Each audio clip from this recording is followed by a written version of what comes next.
Crowd scene. Oh, it's your birthday. Awesome. And look, someone got you a card. That is so thoughtful. And not just any card, it's a musical one. You open it up, plays a tune. Hey, not just once, but twice. And, all right, well, okay, a third time. And wait a second. This doesn't appear to be stopping. How do you turn this off? Well, if this is a prank birthday card as invented and designed by brothers Travis and Nick Peterson, you can't. This is the Terminator of greeting cards. It won't ever stop playing, and it will drive you insane. In this episode, we speak to Travis about how his mad project came to be, how its success surprised him, and about what it takes to be creative.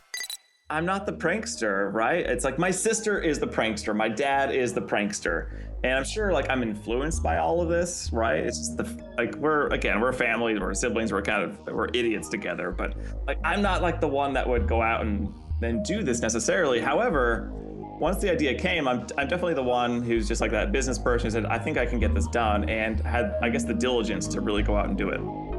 Crowd scene. Gonna kick it with Pete and Mike. Crowd scene. Interviews behind the hype. Crowd scene. Hi there. Hello. Welcome to Crowd Scene, the show about successful crowdfunding campaigns and the people who make them happen. I'm Michael Ogden. And I'm Peter Dean. In each episode of Crowd Scene, we speak with people who have taken a risk by turning an idea of theirs into reality by raising money on a crowdfunding platform. But what did it take to reach their goal? I like to hear the story behind the idea and discover what it meant for them to find success. And I'm interested in how you design and plan a successful campaign, as well as what our guests have learned along the way. We'll talk about some of the factors that can make or break a campaign. This episode, we're joined by Travis Peterson from California, an entrepreneur and professional troublemaker. He and his brother Nick Peterson are the creators of the Joker birthday card, a musical birthday card that never stops playing. Well, until the battery dies or you smash it. And that's the point. As Geek Dad puts it, you know those candles you can't blow out? Well, this is so much worse. So can you think of someone near and dear to you that you'd like to give that card to? Someone you want to drive crazy? If so, you are not alone. Yes, nearly 3,000 people loved this idea enough to back the campaign. Travis and his brother Nick set out to raise just $7,500 on Kickstarter, and just 30 days later, backers had contributed an incredible $92,000. And they're back for more. They're currently running a second campaign that finishes at the end of this year. So let's find out how they managed to pull off such a successful campaign, and if any of their friends are still speaking to them. Travis will be sharing his insights and crowdfunding advice throughout the episode. But first, let's hear his story. Travis, welcome to the show. Hi, thank you for having me. It's great to have you here, and congratulations on a very successful campaign. Thank you very much. So Travis, this is a birthday card that once opened never stops playing. Are you shocked that it found so many backers and raised so much more money than you set out to get? Yes. I mean, the reality is when my brother and I, made the card and we launched the campaign, we honestly, our goal of 7,500 was very real. We thought we were conservative, but we thought we would, kind of get over it, but definitely at the end of the campaign, and it definitely blew past our expectations. How fast did you get to the 7,500? I think on day 3. Right. Okay. And was there a moment where you thought, this is making too much money, this is a problem? Well, I'll be honest. I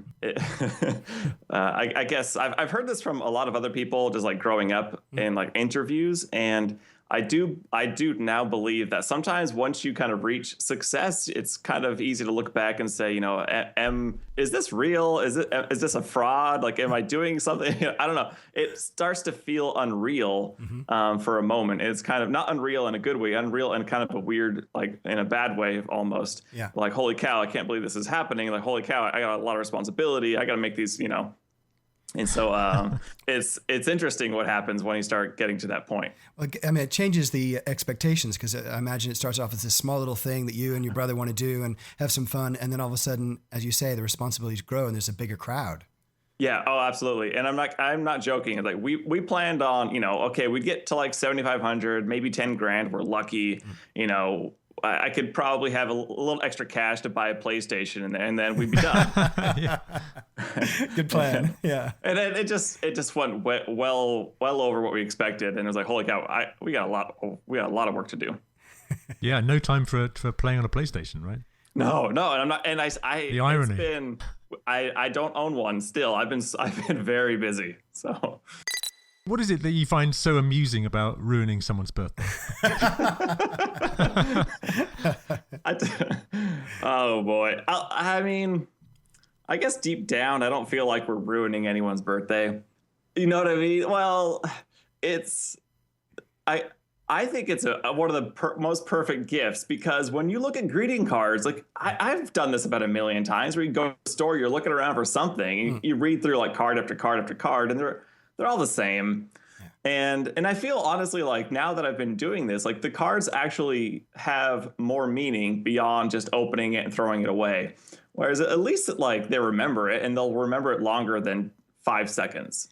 So, Exactly. Outside of that, it's just a funny idea because, and I'll go back to the origination, the beginning, if you will. Yes, Yeah, please. please. And really, and I'll be really short about this, my brother and I, my whole family's pretty close, but we were just being idiots like normal brothers. and my mom, I think she had a Christmas card. We were up at her house, and we were just making fun of the Christmas card that was playing music. Like, why does anyone buy this? We just didn't get it. So it was just a question. And I don't know who really asked it. It was me or my brother. I'll give him the credit, who just asked, what if this just never stopped? And that was the beginning. That was really it. And then we just said, holy cow, it's a good idea. And then we just kind of ran with it. But there are so many ideas that people have, like in conversation or just over drinks or whatever it might be, and someone goes, oh, that'd be really hilarious, but they kind of stop there. What do you attribute to the fact that you decided, hey, let's actually pursue this? Oh, absolutely. I mean, I don't want to call it a dumb idea, but it's a silly idea, but it's one that people really want, right? Yeah. And we realized it at the time, but we instantly knew. I mean, really instantly, we looked at it and said, "Dude, this would be a fantastic Kickstarter." And so even at the time, we saw that, and so I have a running list of ideas constantly, like my new business ideas. I just throw stuff on there constantly, and I'll go back and I'll actually look through it and delete some that I don't like, or I'll keep some. So that's what it was. That's what it became. And it actually took me about 2 years to actually get around to doing this, because I was busy with life. And by the time I was in school, I was getting my MBA. Mind you, my background is finance. I worked in Wall Street in New York for 6 years. I left to get my MBA, and it was during my MBA where I had 6 months, I was just about to graduate, where I said, I have time. Things have calmed down. Let's try to do this Kickstarter. And that's really what it came down to, was I just kind of had to push things around and wait until I had enough time. And the idea, really, to be honest, I guess it just stayed with us. And we just said, we got to do it. And finally, I just kind of started pushing around and made it happen. And did you start with making a prototype of the card? Yeah, I'd say the very first step was I couldn't find anyone who would make the card. And I didn't know who it would be, right? MBA in finance. I have no idea who does greeting cards or anything. And I started emailing people, hey, can you make musical cards? And they were like, yeah, we don't really do that anymore. Nobody buys them. And I heard that constantly, because I didn't want to tell anyone exactly what I was doing. Yeah. I figured if they could make a musical card, they could, tweak it. But they were telling you that musical greeting cards were out of fashion? Is that? Yes. Oh. Yeah. And I think it's true. Okay. That's part of the reason this is so good, right? Right. Yes. Yeah. I can't resist a musical greeting card. I didn't know they were uncool. Well, sorry. They're uncool. I'll deal. No, and it's true. I had talked to quite a few people, just through email and randomly finding people. And I stumbled on, the weirdest place I think I've been to, and just I don't think I'll ever go back to again, which was a LinkedIn, I don't even know. It was a greeting card group. Okay. Right. It was AA for greeting card people. I don't know what it was.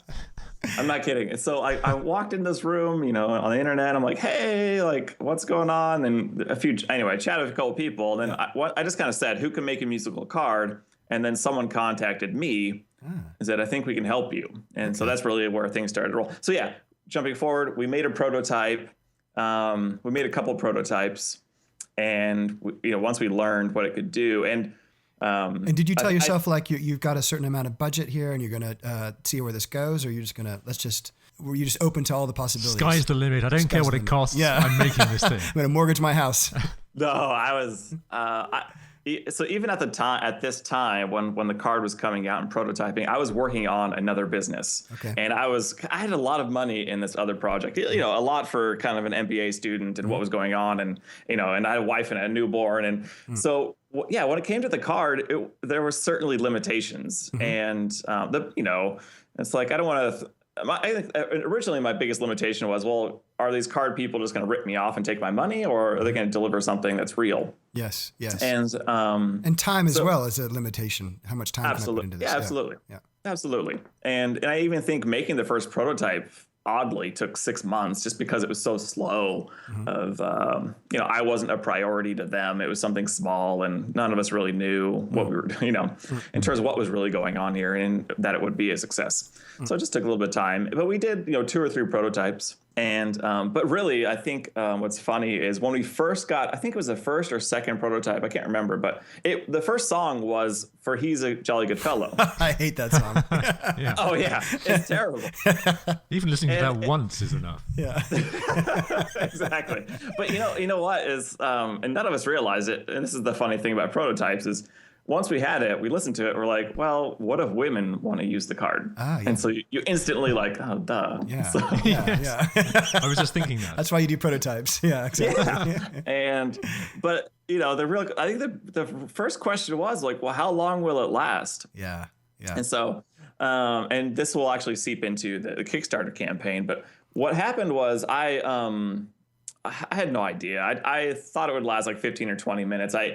This is actually what I did. I opened up my laptop. I turned on the front camera recorder, and I just set up like a pillow and the card. Yeah. And I don't know. I pushed play and I walked away.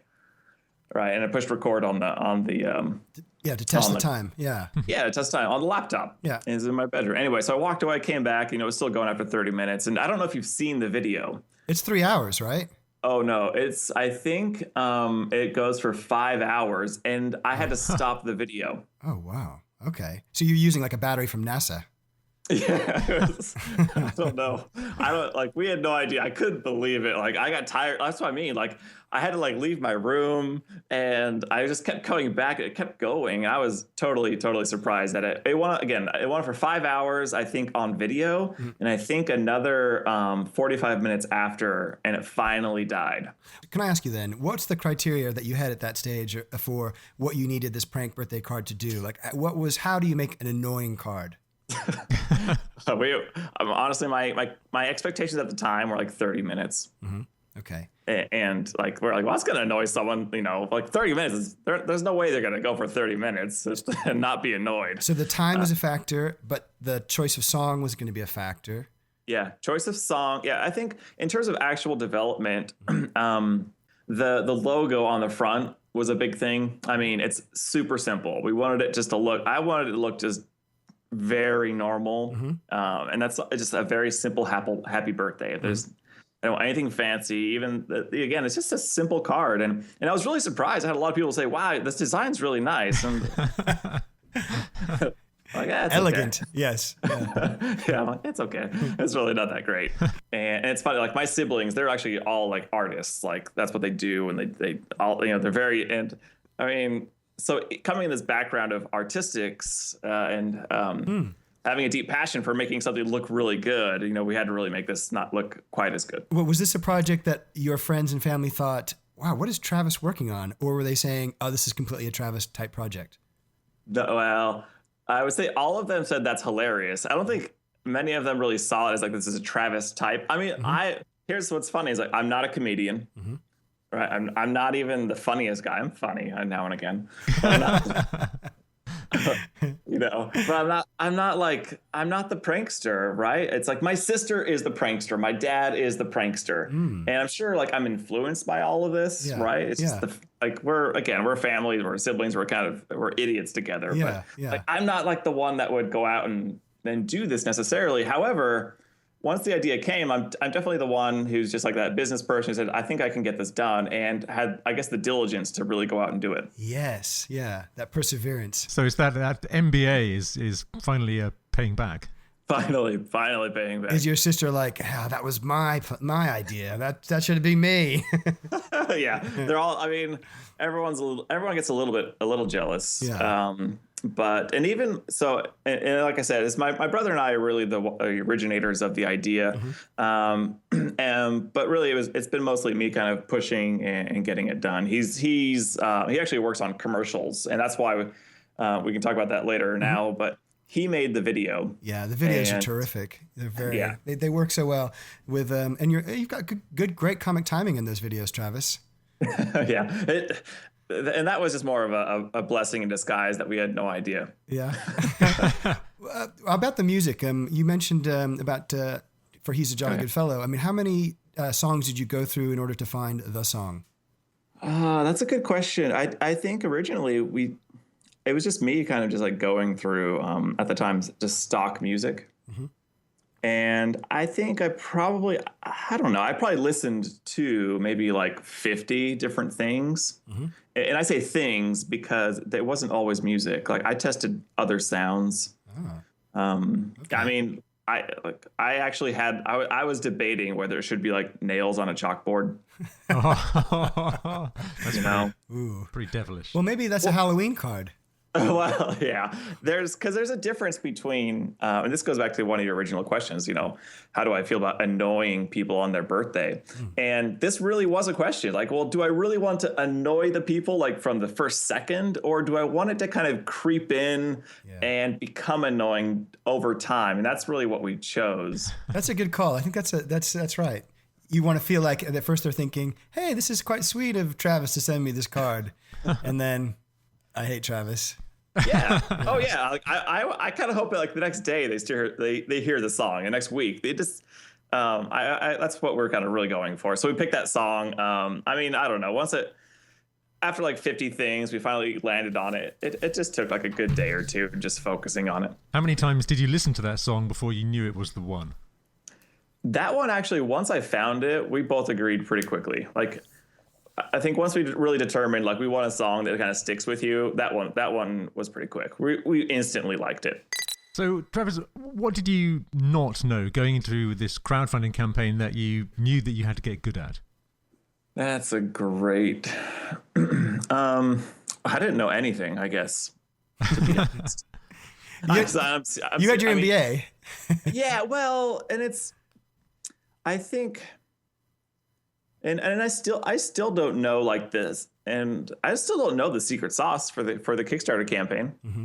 To be honest, I've learned a lot after and during, but I think I didn't have we didn't have a solid plan on exactly how to execute and strategize and how do we reach our goal. I mean, this is what we did. We said we're going to make a great product that we both think is awesome, right? And that was. First. Second was that we need a really good video. And that was awesome because my brother knows how to do that. And then we said, you know what, we're just going to put it on there and we are just going to email as many people as we can. And that was that was the strategy. That's a good enough strategy, I think. But I think part of the success of the campaign might be due to the fact that it was such a small, silly, unique thing. Yeah. And it wasn't too thought through in terms of there wasn't any grand strategy or company behind it. It was just a couple of brothers sort of messing around. It's just a lot of fun and very easy to engage with, I think. Yeah. I think there became during the campaign there was I think a combination of somewhat I don't know, what do you say? Serendipitous moments. And by that, I mean, when I had the card, and really we already made the video. Everything was already coming together and people love the video. But what happened was we had like a couple weeks to like get ready for it. And it was only then where I said, you know what, I'm going to put this card and like, I'm going to test it. I'm going to see how I can break it. Right. And it was then I started like dipping it in water and like just try. And I think that wasn't a big plan of like, well, let's make it look indestructible. That really wasn't it. I just wanted to go out and test the card and just see how funny it would be. And those videos, like of me dipping the card in the water, I don't know if you've seen it. Yes. Yeah, I saw that. Yeah. Yeah, that had over 100,000 views. People were cracking up over that video. And so I think That's what I mean. Like, I didn't know like that would be such a big thing, but once people saw that, it was just instantly hilarious all over again. And so I think the pitch was really funny. And then they see another video of me like dipping it in water and still like laughing and it's not stopping. I think it was just unexpected on many levels. And then when we added you push it again, it gets louder. That's the thing I really love the most. great. That's really brilliant. Yeah. And I think what happens is what we've done essentially is we've given a greeting card kind of multiple layers of because right now you open a greeting card, there's one single emotional layer. And what there is there's kind of a bit more of a thoughtful approach here, which is funny because it's just a greeting card. But there are actual layers that we built into it. And I think that's what really helped was these kind of peeling back of the onion a little bit. And there's actually a little bit more behind just what's in at face value. With your prototypes, were you testing it out with friends and you were kind of learning some of these things, or was it just you and your brother brainstorming? Just me and my brother brainstorming, really. And I think after we had the first prototype, like I said, like we already threw away the song. Like, okay, we need a new song. It has to be him and her. But it probably was Nick again, my brother, who said, it should get louder when we push it again. Yeah. And we're like, dude, that's a brilliant idea. It just sounded awesome because we knew they were going to push it again. Yeah. And so we just implemented it. I think it's great that you mentioned like within the first kind of idea, when you had the idea for the project, you immediately thought Kickstarter. Did you consider any other crowdfunding platforms? We actually no. And part of the reason was because my brother doing film, he had done 2 Kickstarters for shorts, for short films. Mm-hmm. And so because he had done it, I think we just both felt familiar with it. So did he, of course. Mm-hmm. And mind you, like on those campaigns, like he struggled to get to his final goal. It wasn't like, here's my awesome video. I mean, he did a short, a horror film short with John Heater, who is Napoleon Dynamite. That's right. Yeah. Ah. I saw that. Yeah. But even with that name recognition, it was still like emailing. It's like constantly blogs after blogs and getting on radars and kind of ticking away, $100 here, $200 there. And that was, and I would do my best to help him when I could, of course. Yeah. And that was our expectation with this as well.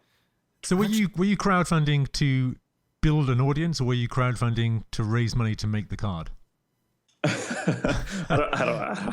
don't know. I think, like, I'm not kidding. Like, we just, there was no pure strategy here. It was. We're asking all the questions we normally ask, I guess. I think you were just making up as you went along and having fun with it. It kind of was. I mean, we just wanted to make something great. Yeah. That's really what it came down to. And the fact that it became successful was, I guess, an additional benefit that went above and beyond. And really, like I said, like we want to make something great, and we didn't know if people would actually buy these. I mean, we knew like a friend or two that say, yeah, I give, there's a difference when you ask someone, hey, would you buy this? And they say yes. It's totally different when you say, here, buy this right now. Yeah. And those are two different worlds, right? And so the best thing about Kickstarter is we just, if we could pre-sell 1,000 cards, which is, I don't know, would have been about $7,500 roughly. We thought that would be pretty good. And that was really that was it. Did you look at any other campaigns that were particularly inspirational to you at the time for your campaign? No. Yeah. No. I mean, I think our campaign is far different from anyone else's. How so? Our video. I think everyone else, and in our video, we, quite frankly, we make fun of other Kickstarters. And True. It's tongue in cheek. We're not really like playful. Truly. Yeah, exactly. Playful. It's a respectful making fun of them to the point of like all of them say they're going to change the world. And I think Kickstarter is like a descendant of Steve Jobs, right? It's like Steve Jobs is always changing the world, but then you have everyone else in Silicon Valley and Kickstarters, and it's humorous. Like, okay, come on.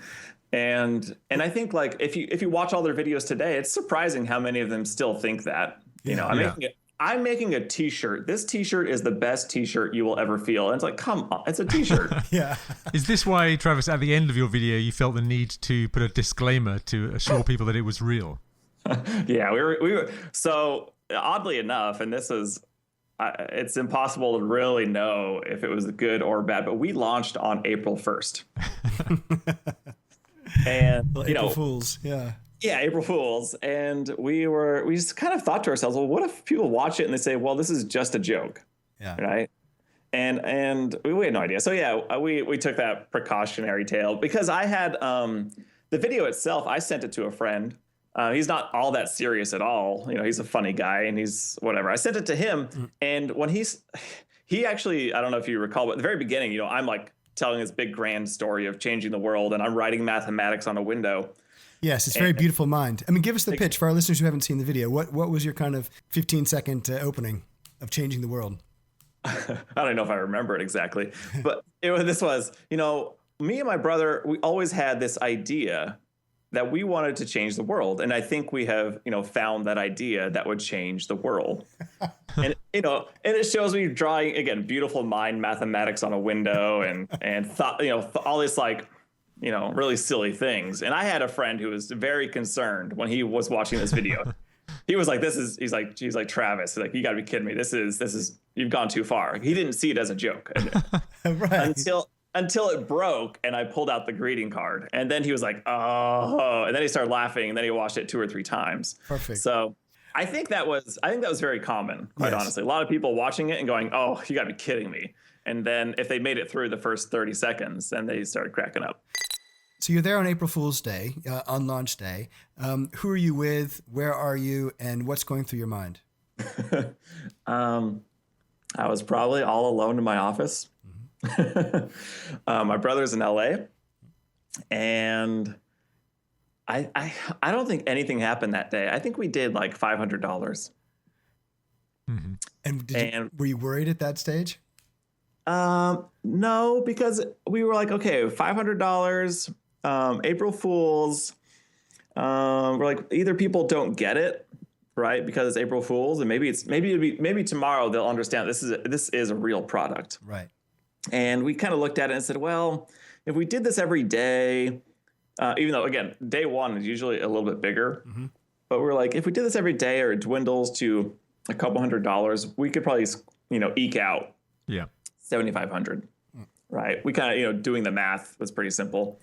Like, you know, on the window. Yeah, exactly. On the window. I pulled out my window and I, you know, we felt pretty comfortable about getting 7,500. We, you know, but how do you go from 500 on the first day to 7,500 by the third day? What sparked that? Luck. And quite frankly, for us, there was a website that we had never known about. And it was called DudeIWantThat.com. Ah, okay. And I'd never heard of it. Neither of us had heard of it. And what happened was he found us. Mind you, I think, there's actually 2 things. Let's step back just a little bit. Is we were a Kickstarter staff pick, right? Was that before or after the Dude I Want That? Before. Okay. That's why I stepped back just a little bit. So we were a Kickstarter staff pick, and we were both like, we both were like on the phone. My brother's in LA, an hour away. So, you know, we didn't do a lot of this in person. It's all over the phone. We're like, how come the sticker isn't on our campaign? Yeah.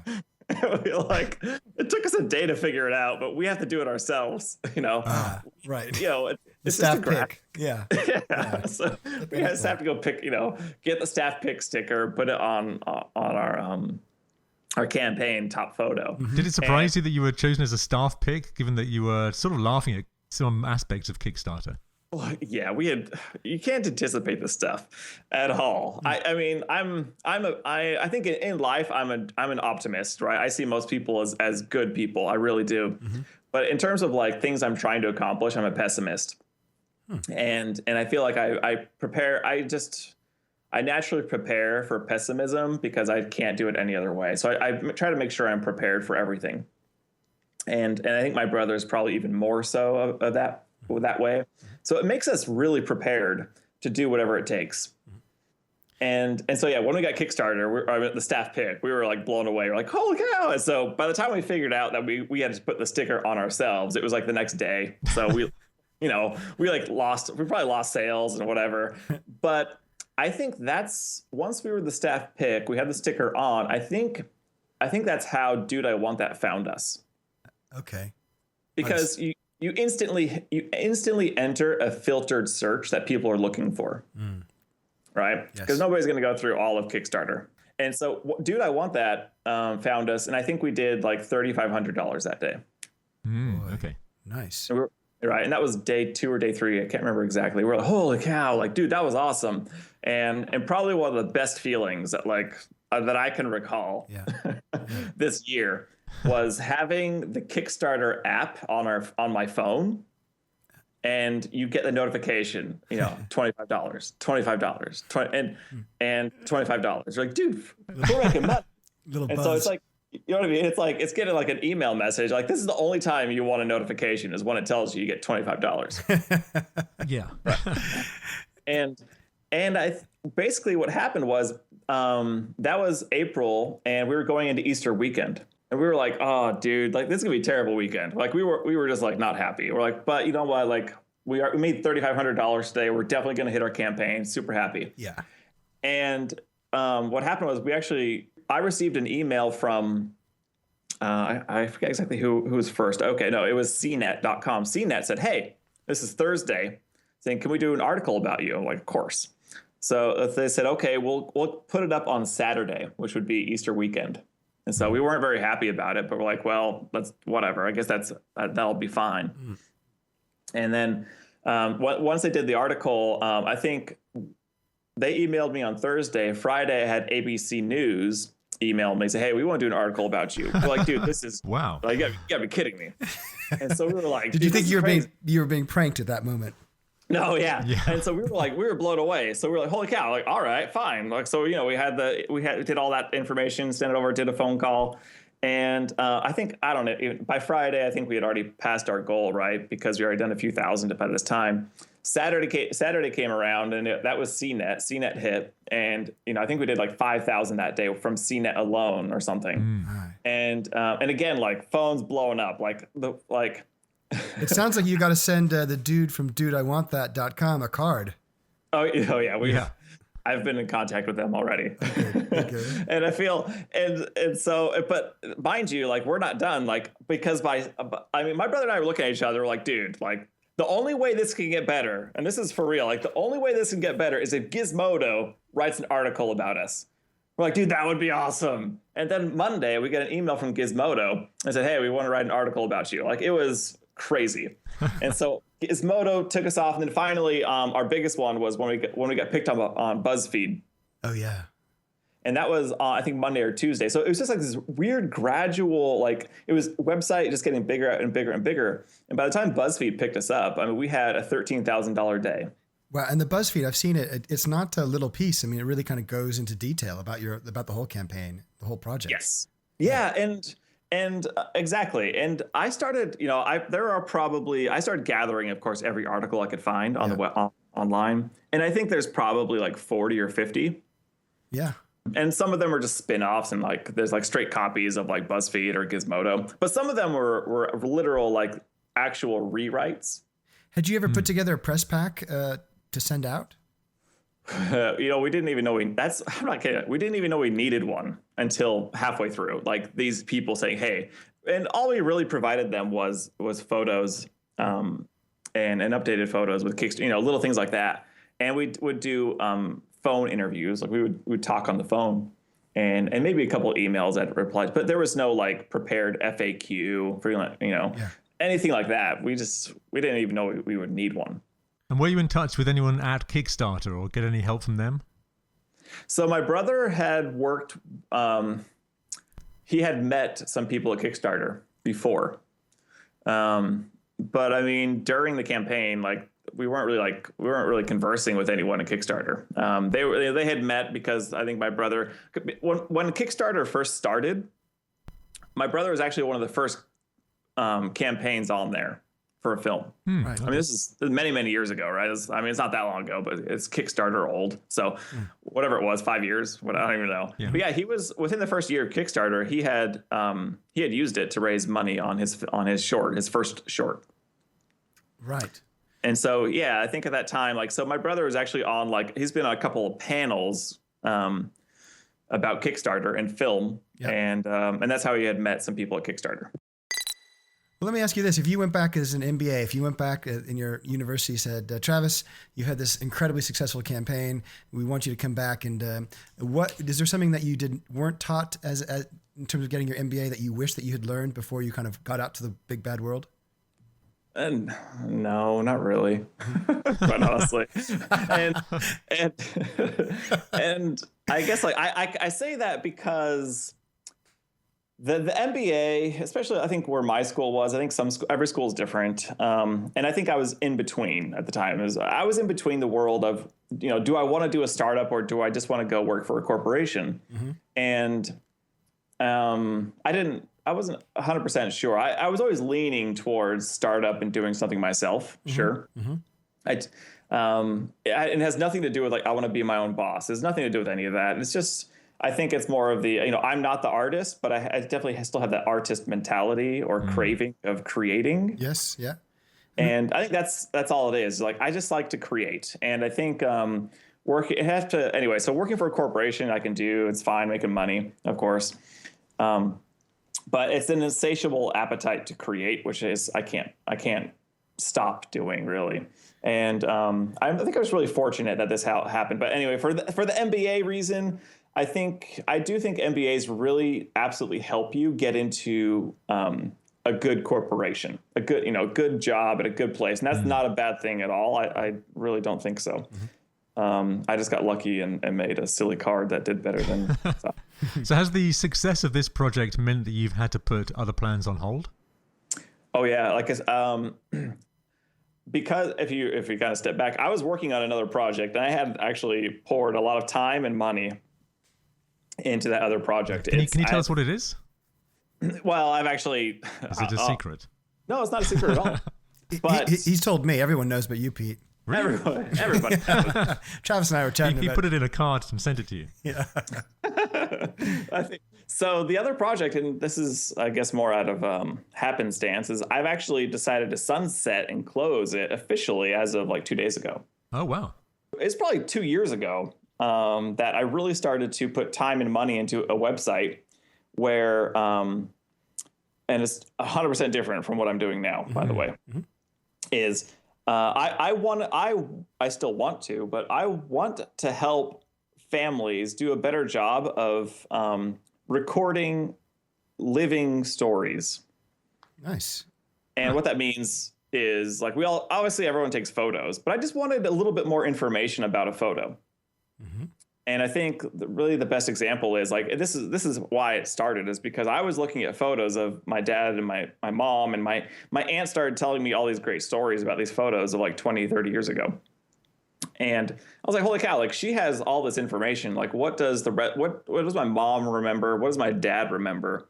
And outside of me emailing them constantly, hey, what do you remember about this photo? And kind of pulling it together, I didn't want to do all that work. And so I figured, why isn't there just a platform, kind of like a Facebook, as you can use that as an example now, but why isn't there more of a private platform where I can put photos and have people who are there kind of tell their story of that photo? It doesn't have to be a story, just like, what's your memory of this photo? And for me, I think it's extremely valuable because once someone dies, it's gone. And so I just really what I would say, this is my pitch, was I want to get the story on the tip of the tongue rather than buried in the grave. Wow. I love it, and Travis. that's my pitch. But at the same time it's just a huge problem and a big solution. And the website exists. There's a lot of stuff in there, but I still needed another, $250,000 to really get it done more properly. And do you want to give the website address? Sure. So it's still up right now. It's storyshelf.com. I think nobody is doing it today, really. And people say, well, isn't this like ancestry.com? No, it's not like ancestry.com. That's genealogy. And like, they really do focus on, I've talked to them many times. They focus on dead people. Mm-hmm. Yeah. I focus on living people. And there's a big difference. And yes, there is. Yeah. You're no doctor, but yeah. And anyway, I was during the whole summer, I was actually in talks with, and I've still been in talks with, kind of using the software only slightly differently for groups, with a large charity organization or charity organization, I'll call them. Mm-hmm. And they're globally known, and they were going to actually invest money in it. But they have a lot more red tape and a lot more careful with their money. But I'll be honest, like during the summer, like this campaign did so well, and the website has continued to do so well. And I have more things going forward. It's just, I don't have time. I would love to kind of have the time, but I don't have the time to work on Story Shelf. There's something really powerful about, I think, the idea. Mm-hmm. I think, anyway, I've learned a lot, I've probably worked on the total idea for like over 3 years. Mm-hmm. But yeah, it's a huge problem that no one is really solving, I think. And, maybe after I make enough money on my greeting cards, I can go back. I'm curious about your kind of personal heroes, the people that inspire you. Do they tend to be more artists, or they tend to be business people? That's a good question. I don't know. I mean, the truth is like I've kind of grown into this. I have like a lot of quotes on my board that I read through, mm-hmm. But the reality is like I've kind of become like, I love stories and I love examples. And when I mean stories, I mean like the books. I've had books really change me.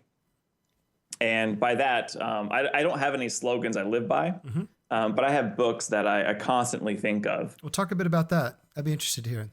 Yeah, exactly. So I think like one of the first books that really, really impressed me was, and I had no idea, was Tony Hsieh, who wrote Delivering Happiness. Don't know. Oh yeah, it's the Zappos. You know Zappos? Yeah. Okay, so Zappos is obviously bought by Amazon now, but his book Delivering Happiness really impressed. Like, I mean, this is quite a few years ago now because Zappos has been around long enough. But his story is fantastic, and I think what was interesting is I read that book Delivering Happiness, and then I read the Steve Jobs autobiography. The big Walter Isaacson. Yeah. Exactly. A fantastic book. It's amazing. And what was really interesting about this was all of a sudden I started seeing similarities between Tony Hsieh, he's the founder of Zappos, mm-hmm. and Steve Jobs, and not necessarily between the two people because they're worlds apart. Tony Hsieh is like really nice. Mm-hmm. Steve Jobs is kind of a dick. Mm-hmm. And yeah, those are very, very good true. Legacy. Yeah. Yeah. But at the same time, it's like when they hit roadblocks, you start seeing similarities, I think, in terms of how they grew their companies and how they got over these obstacles. And these were those are connections that I started to see in my just for myself. I said, holy cow, like, I don't know, those are impressions that stick with me. So whenever I kind of hit problems or hit issues, those are the stories that come back to me. What does this mean to you, having succeeded in the Joker greeting card? This really, really does feel very personal, this product and this company. And it's not just because I believe, this isn't like I believe in this product that it's so important to our society. That's not real. But I do believe in that I have a contract with my customers, and it's just a personal thing. Mm-hmm. Like there's no outside force telling me to do this. It's just me. Like I feel obligated to deliver something good. Mm-hmm. You're also selling something that is full of the jokey side of your own personality. So I think if people are buying this, they're kind of buying into you a little bit. Yeah, absolutely. And I think like you asked about when is your hard day during the campaign. It really wasn't during the campaign my hardest days. Like I think the hardest days for me was getting the product to me, like it was just after the campaign. Because once I had to manufacture all of these cards and then ship them in time, I mean, like I said, like we weren't prepared for any of this. We didn't have a company. We didn't have a logo. We didn't have we didn't have anything designed in terms of the marketing material around the card. Like all this stuff was like had to come after the fact, and it started to kind of it started to push back our timing of when we would deliver our product. Right. And if there's anything, like I'm a stickler for time, right? Like, you know, you mentioned be on the call at 8 a.m. Like, there's no way I would ever be here at 8:10, right? Right.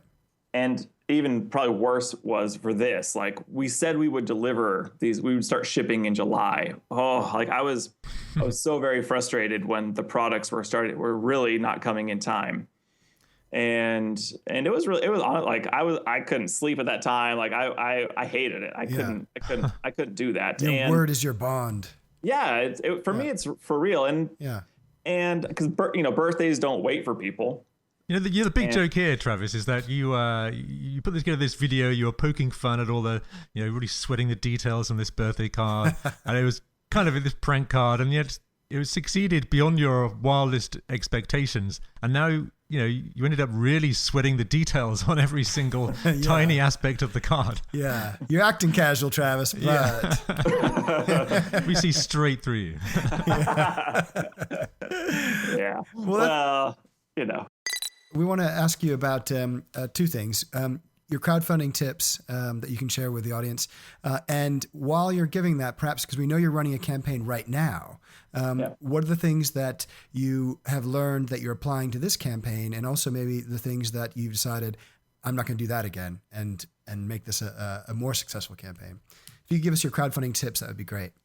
Yeah, I think, well, above and beyond, I definitely, if this isn't clear already from our first campaign and our second campaign, is making a great video. And, I think our second campaign video is also really, really good and was extremely important. I had a lot of people think it's actually more funny than the first one. So I think the video really does, I think matters a lot, and definitely keeping it under 3 minutes. I mean, we try to keep it around 2 minutes. Mm-hmm.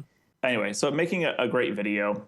I think for the campaigns, the first one or the second one, honestly, I feel like the little niche websites, like the Dude, I Want That, and I had a few other ones, like those are really, really helpful. In fact, it's actually I think the smaller websites that have given me more longevity than the big websites. It's kind of, it's kind of different, because like BuzzFeed, I don't see any more sales from BuzzFeed. Those kind of like were one and done. But I have like some smaller websites that I still get people coming through and finding my card and my website. I think reaching out to the smaller websites is really important. Mashable is fantastic or whatever, but I think the smaller websites have been really, really good to us. I don't know. I'm a big fan. This is what we stuck with again, is keeping the rewards very, very simple. Mm-hmm. And I think this is kind of like the Steve Jobs in me, which is we don't do keychain rewards, right? Give us $5, you'll get a keychain, or I don't know. Mm-hmm. People really break down like these campaigns, and I forget what campaign I was looking at. It was a successful one the other day, just randomly. They have like $1 and this, this and this, and then $5 you get this, but nobody was really buying those. People want to buy the product. Yeah, and I think that's why, like most commonly, Kickstarter says this is the best reward is around $25 or $30, because it's usually that's where like people actually start selling the product, right? Like, why would you go to a campaign to buy a keychain? And I get the idea of it, but I feel like what you're doing is you're basically detaching yourself from your core focus. And I think as a startup, you shouldn't do anything else beyond your core. Mm-hmm. Right? If you make greeting cards, don't make t-shirts. And I really do believe in that, because you're decoupling yourself, and you're going to have to worry about other things that nobody really cares about. So just offer them a fantastic product. And I think by doing fewer rewards or less other junk, I think you'll do better. Travis, before we wrap up, it's time for guest picks. So this is where our guest tells us about another crowdfunding campaign, past or present, that they think is worth taking a look at. So what have you got for us? I don't have any. Part of it is I've been so focused on on my own website and my own campaign. Well, I'll tell you what, Travis. We haven't actually spoken a lot about your current campaign. So let's make this week's guest pick is your your own second campaign. So why don't you tell everyone exactly what you're crowdfunding this time around? Okay, sure. So the first campaign, we did a birthday card. Mm-hmm. And we actually, because we had so much success during that campaign, we actually mid-campaign added a Christmas card, right? Mm-hmm. And so we had 2 cards on the first campaign. Yep. And this time we have added 5 cards. And we try to do a little bit more than just 5 cards, like, because I think it's a little too simple. But we really try to focus on making, 5 really, really good cards and cards that you can use almost at any time. For example, a thank you card that sings, I don't know if this is big anywhere else, but here in the US, it's very big. It's a Golden Girls theme song. So I have a thank you card. I have a baby shower card, which is my favorite, which is a baby crying for, 3 hours plus. That's perfect. Right? I think that one I think is amazing. And I really like that one, from a business sense, because there's a lot of baby stores. Mm-hmm. And I know that I could sell my card to those baby stores. That's an easy one. The other cards, I have a car alarm card, which is just purely annoying. Just plays a car alarm. People wanted something really, really annoying. It's just a thinking of you card was what it really is. Okay. And people can sign the card before they send it without. Yeah, exactly. And I guess the function of the card we didn't really go through, but yeah. So what when you buy the card, there's actually a tab that you can pull out that it works like a grenade. Right. Great analogy. So you've got a little window of time to sign it. Yeah. So what you do is when you have the card, you can actually push the music button and listen to it as much as you want. You can sample the music. Right. And then once you pull out the pin, and then you can't push the button. Got it. But yeah, you can sign it, whatever. You pull the pin, and then you send it off to your friend. So we have, again, 5 new cards. If you go to Kickstarter, Joker Greeting, that's us, and that's really the only thing I've been focused on. And regarding the Kickstarter campaign, number 1, mm-hmm. the one thing that I did not realize until much later about the pure success. One of the best things about Kickstarter is that it helped us get very, very good search engine results. And it happened because of Kickstarter, and it happened because of BuzzFeed and a few other websites. Mm-hmm. But if you or anyone Googles prank birthday card, we're number 1. We're probably number 2, 3, 4, and 5. Right. And the longevity of the Kickstarter campaign, sure, it really helped us get $93,000 in that first 30 days, which is amazing. Mm-hmm. But I've been overwhelmingly surprised with how much that feed has come into our website after the campaign. It's a long tail. Very long tail. Like I probably get, I don't even know, 100 or 200 people coming to my website every day. You've obviously shipped a lot of prank cards now. Have you heard any particularly good stories about how people have used them and the effect they've had?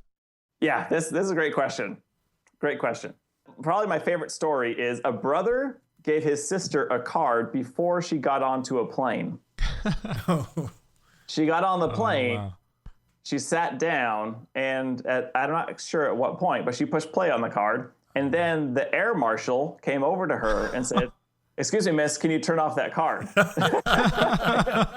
And she was like, I can't turn it off. And he told her, he says, "Well, if you can't turn it off, you're going to have to exit the plane."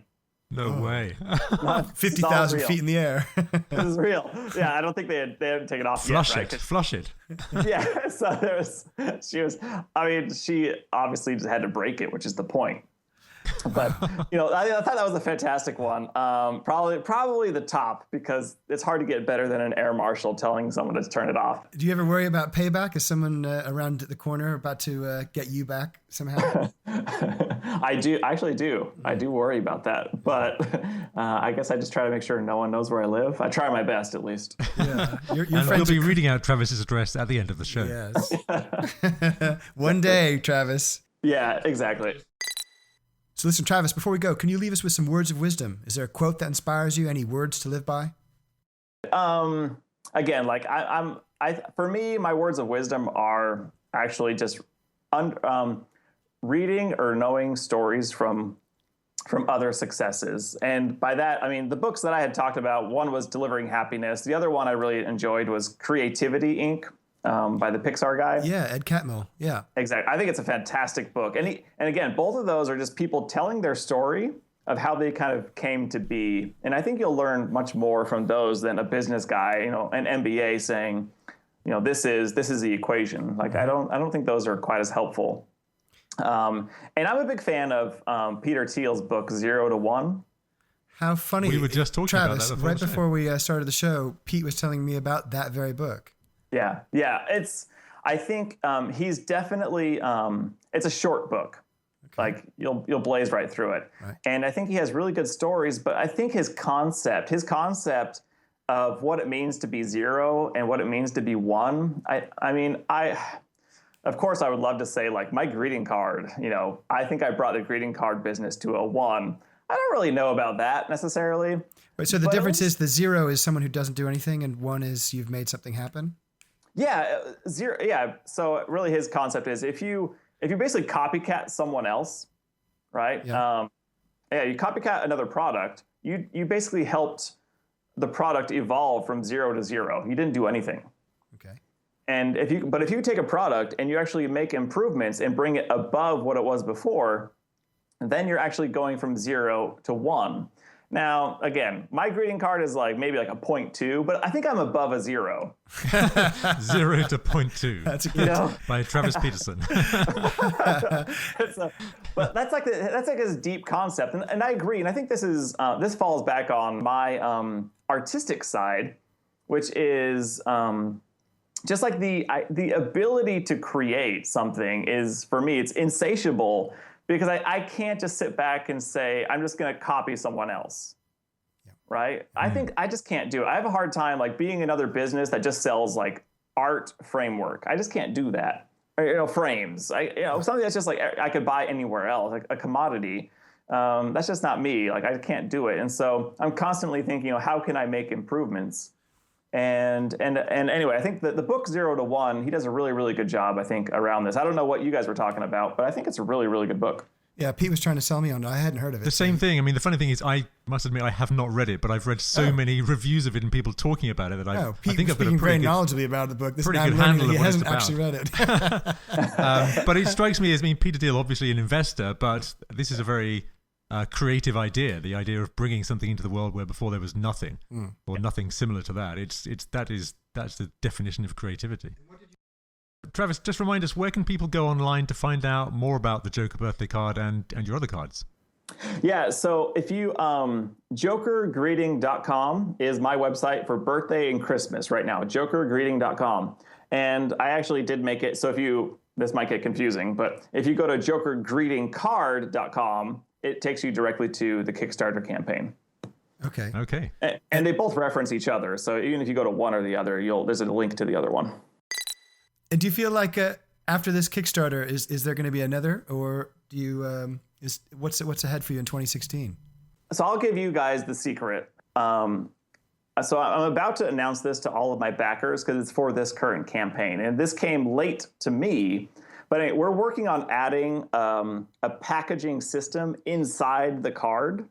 A few details that I can't unveil, but there's definitely what I want to say is we're filling it with glitter, is what I want to say. Right. No. So you bastards. Because what happens is this is, again, first cards we sent out, we got a lot of people were like, well, if I take scissors and I cut it, I can break the card. Well, duh. It's still paper and plastic. It's not. And so, anyway. That's just perfect. So this is like the bank robbery blue dust or whatever it is, right? Ink. Permanent ink. Yeah. Well, think about Mike's idea of anthrax was also a good one. Yeah, no. I'm going to say no. To that one. For many reasons. Yeah, the glitter is good. But what I wanted to say was a lot of people, get this, most of my feedback, no, let me say all of my feedback, if they broke it too easily or something, I tore it up and it stopped, everyone who wanted, I don't know, it's a few people, but all those people who wanted a card that they couldn't break. And I think really what we're offering them is the complete opposite. is we want them to break these cards. And I think what happens, personally, I think people sometimes inappropriately use the card, which is, hey, here's a card, I bet you can't break it, thinking that they can't break it. And of course, it's just, that's not how the gag is supposed to work. You're supposed to give it to them and walk away, basically. And then they're like, what is going on here? That's more of the gag. But by throwing in glitter inside and you tell them they can't break it, it really adds an additional layer of fun. Yeah. You know, the card doesn't stop, the card gets louder, and the card is filled with glitter. I think is well, they'll be picking that glitter off of themselves for weeks. Exactly. That's and so truly dastardly. You are a bad man, Travis. Well, that's why I'm going to step back a little bit. Is I'm not 100% sure what will be going inside the card, but it's just a pack. There's a pack going in. So I'm announcing that I have prototypes coming next week with that. And so as we test it out, we make sure that it's, you know, working properly. It doesn't seem very hard. Then I'm going to tell my campaign right now that what we're doing. And it's not going to change the pricing or structure or what we're raising. It's just going to remain the same. This actually opens up some new ideas. But in terms of going to the future, I actually do have another project I'm working on that's totally outside the scope of greeting cards, but definitely in scope of a joke. And it's, I think, a really, really, really good idea that hopefully I'm actually talking with manufacturers today. Again, it's a totally different idea that should work out. They say it can be done, but oddly enough, nobody has ever done it. Connecting thread is that it's fun, that you're really not being too much of a jerk, but it's funny. And but somewhat. Too much of a jerk, yeah. Well, yeah. I mean, there's got to be a little bit of... It's a Travis production. It's a Travis production. And I'm proud to say that this is 100% my idea. My brother wasn't involved in making this one. So, you know, I got my own product. Don't have to split the money. It has been so much fun talking to you, Travis. Thank you. We'll have you back on the show when this new product breaks. Yeah. Yeah, and I'm not kidding. I think we'll be launching again on April 1st with a new product, so long as the manufacturing company can do what they say they can do. Well, keep in touch. Can't wait to see what that is. Yeah, thank you very much. So you've been listening to Crowd Scene, the show about successful crowdfunding campaigns and the people who make them happen. A big birthday-sized thanks to our guest, Travis Peterson, for his time and his insights in this episode. To find out more about the Joker birthday card, please visit Travis and his team at jokergreeting.com. And to get in touch or hear about upcoming guests on this podcast, please follow us on Twitter and Facebook at Crowd Scene Show. If you enjoy the podcast and would like us to make more, a great way to support the show is to write a positive review on iTunes. It just takes a second and helps us reach more listeners. Thanks. And if you haven't already, please subscribe to Crowd Scene on iTunes or any other podcast app.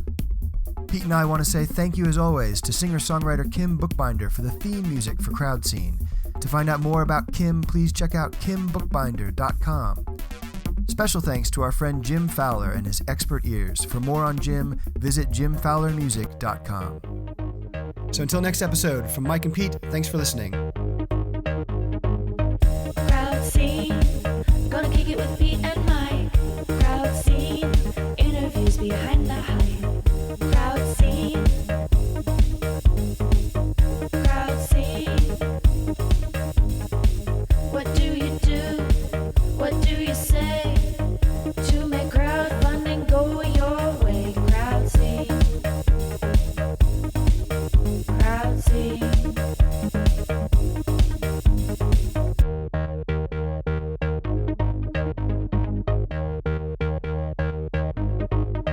Crowd scene, crowd scene, crowd scene. Your shake brings all the backers to the yard. Now that's what I call epic.